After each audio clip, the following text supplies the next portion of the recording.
Good day mga idol, for today's video, ito nga pala, tatapusin na natin. So, doon sa vlog natin ng mga nauna na patungkol dito sa puno na to.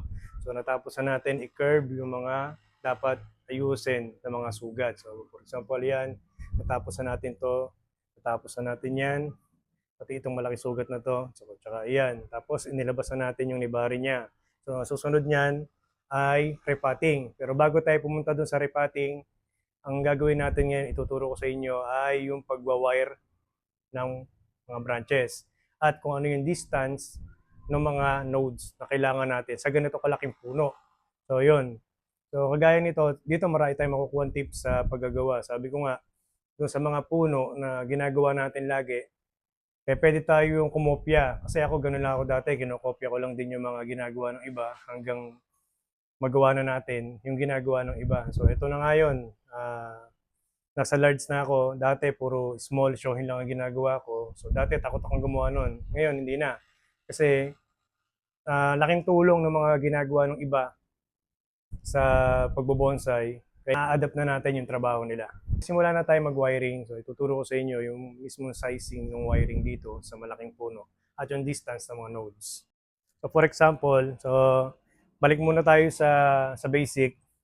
So sa basic, ito nakaturo to ng. So, babalik rin lang natin clocking. So, doon sa mga hindi nakakaintindi ng clocking sa bonsai kasi hindi pa pwedeng ano kumbaga, bawa ito, sinabing 4 o'clock, dapat nandito ang 4, di ba? So, yung 8 o'clock nasa kabila kasi yun yung tamang clocking. So, babalik rin lang natin yung clocking na kasi yung first branch ito nandun sa kabila. So, dito naman yung second branches niya kaya 8 o'clock. So, binaliktad lang siya. So, yun. Tapos, kung mapapansin nyo, yung, yung main roots ito, nakaturo din siya. So pareha sila, 8 o'clock. Kasi ito naman, tsaka iyon, pareha silang 4 o'clock. Tapos, yung mga ugat niya.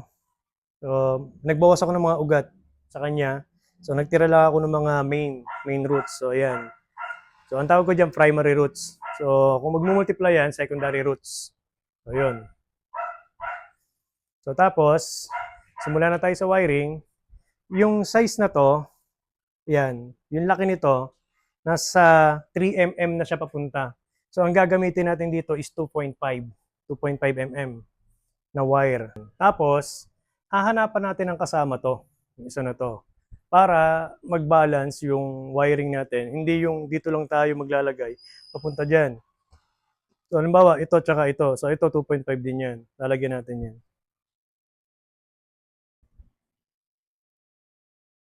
Tapos, pag nagwa-wire tayo, lagi naka 45 ang wiring natin.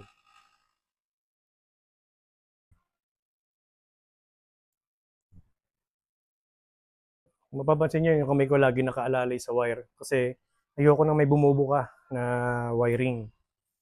Ayan. Tapos kung titignan nyo, ayan o. Naka 45 siya. Ayan o. 45. Tapos, yung dulo, kinakailangan iniikutan natin ng wire in case na may magdaan o masagi natin, hindi mapuputol yung pinakadulo. Kasi ito malambot to. Masagi mo lang yan, putol yan. So ito yun. Ganyan mo siya. Ayan.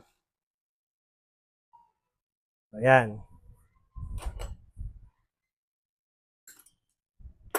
Masagi mo man yan, hindi siya mapuputol. Kasi nga, meron siyang nakaikot na wire sa dulo. So, yun.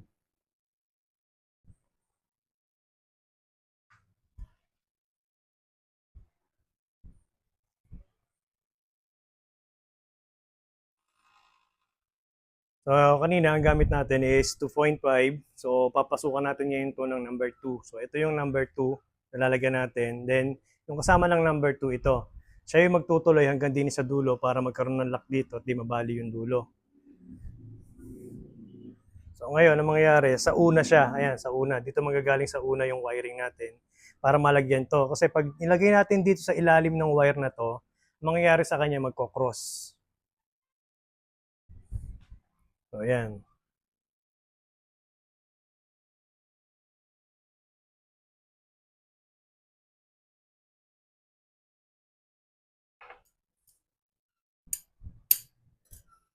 Natapos na natin to, tsaka pa lang natin tatapusin yung isa. So napakahalaga nung pag nag-wire tayo, dapat alam natin yung magkakasama na sanga para maganda ang wiring natin at tapering. So, ayan siya. Ayun. Ngayon, balik tayo ngayon sa tapering. Itong sanga na to, common na gawa natin ng paraan. Yan, biniyak natin. So, ang laki na kagad ng primary niya na nag-proportion doon sa mismong trunk niya. So, sa madalit salita, ito, sinetback ko na yan. Oh. Ito yung setback. So, yan, may setback. So, na-develop na kagad tayo ng 1 and 3. So, ito yung mga kadalasan tanong sa akin, bakit daw wala yung number 2 kagad? Pwede naman daw pahabain to hanggang dito para makuha agad yung 1, 2, 3. Well, totoo naman yon na pwede naman yun. Pero ako, ginagawa ko yun sa mga parting taas na.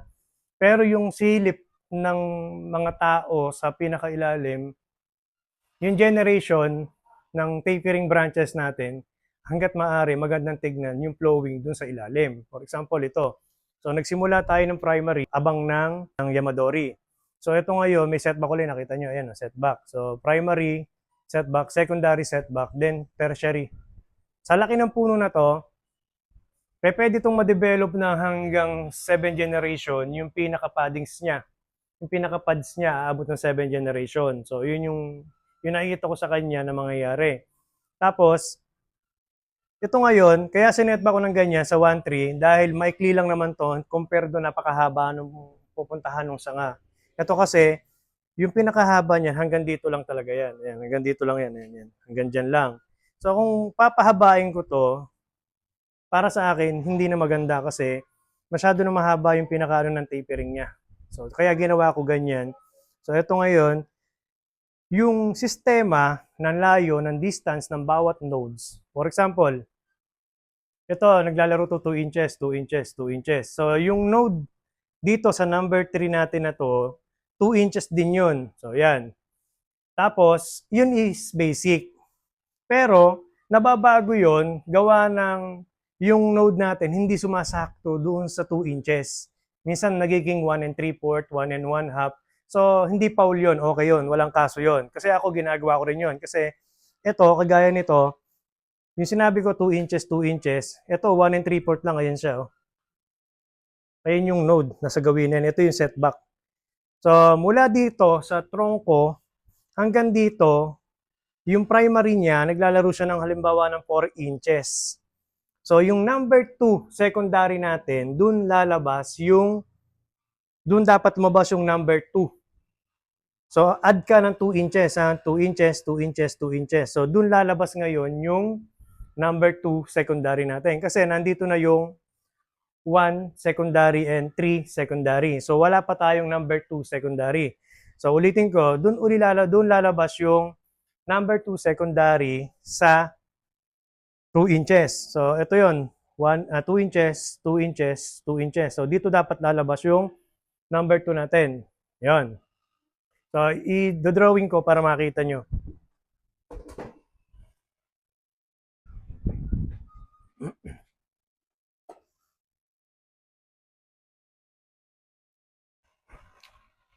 Halimbawa, itong sanga na to. Top view tayo sa top view. Halimbawa, yung sanga na yan, ito siya. Ayan yung sanga. Ngayon, yung haba nito, naglalaro ito ng 4 inches. So, 4 inches yan. 4 inches ang haba niya. So, i-divide natin ng dalawa, magiging 2 inches yan, di ba? So, ayun na ngayon siya. Yung number 1, ito yon. So, dyan tutubo ngayon yung number 1. So, dapat nakaprepare yung nodes natin dyan sa part na yan ng 4 inches. Tapos, yung number 3 natin na secondary, dito tutubo. Ayan, dyan tutubo naman yan. So, dapat may prepare din tayo dyan. So, tapos, ito yung experience ko. Dati kasi, pag may setback na ganyan na ginagawa ko, pinuputol ko ito ng ganyan. Yan. So, nililinis ko ng ganyan para pagka naghilom siya, nakaganito. So, hindi ko makita yung setback at yung pinaka-tapering ng branches na meron siyang kanto. Tinignan ko yung mga gawa ng Taiwan. meron silang mga gano'n na nakaganito yung sanga.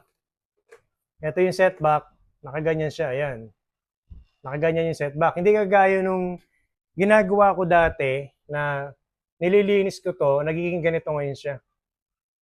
Nagiging ganyan. So, hindi ko, parang wala kang ginawang setback para maging tapering yung itsura ng sanga mo na wala yung harmony nung sanga. So, nagkaroon lang siya ng flow. Dapat, hindi mo na sinetback. Kung ganun lang din ang gagawin mo na ganyan ang kalalabasan niya. Kasi, pwede mo naman ilikot na lang eh. Kaso nga lang, makukuha mo yung tapering pero wala siyang makikitang setback. Na kagaya ng sinabi ko na nakaganito siya, ito yung setback, nakaganito siya. Tapos, ang ano niya ngayon yan, 45 degrees siya. So, kitang-kita mo. Tapos, ito ngayon yung pinaka-maturity ng ano natin, setback. So, isa rin yan sa nagpapamature tignan doon sa branches, gawa ng may setback sa ilalim. Tapos, ang setback natin lagi nasa itaas, ay nasa ilalim, yung sanga nasa taas, hindi siya dapat sahod sa tubig na kagaya nito. Ito yung setback, hindi nakaganyan. Hindi dapat nakaganon yung setback natin. So, dapat ganito. Ito ang tama, 45 degree. So, tapos, balik tayo ngayon dito.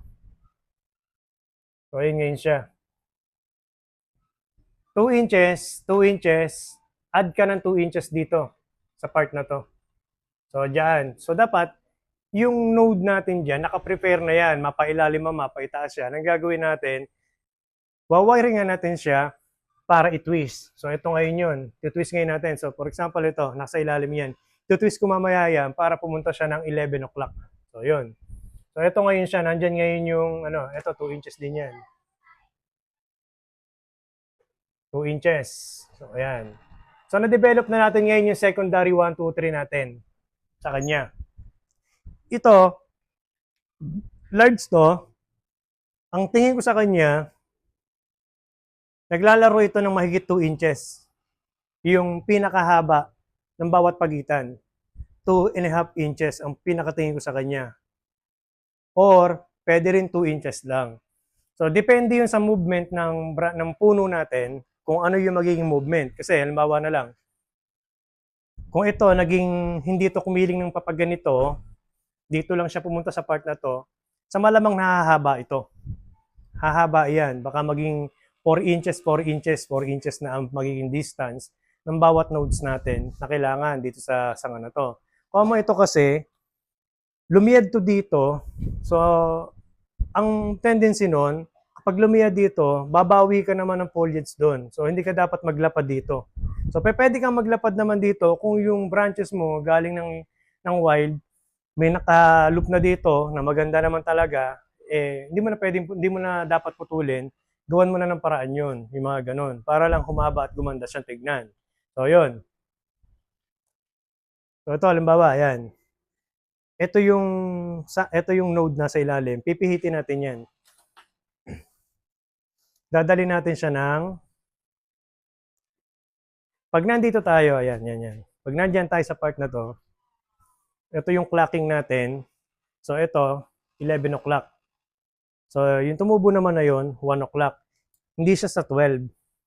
Hindi sa 12. Kung mapapansin nyo, ayan. Ayan, naka-prepare talaga yan. Nung first wiring ko pa lang sa kanya, itong primary na to, naka-prepare na yan. So, inayos ko na yung mga nodes niyan para lang maging maayos yung sistema nung secondary natin. So, ayan, wala siya sa 12. Nasa 1 o'clock to.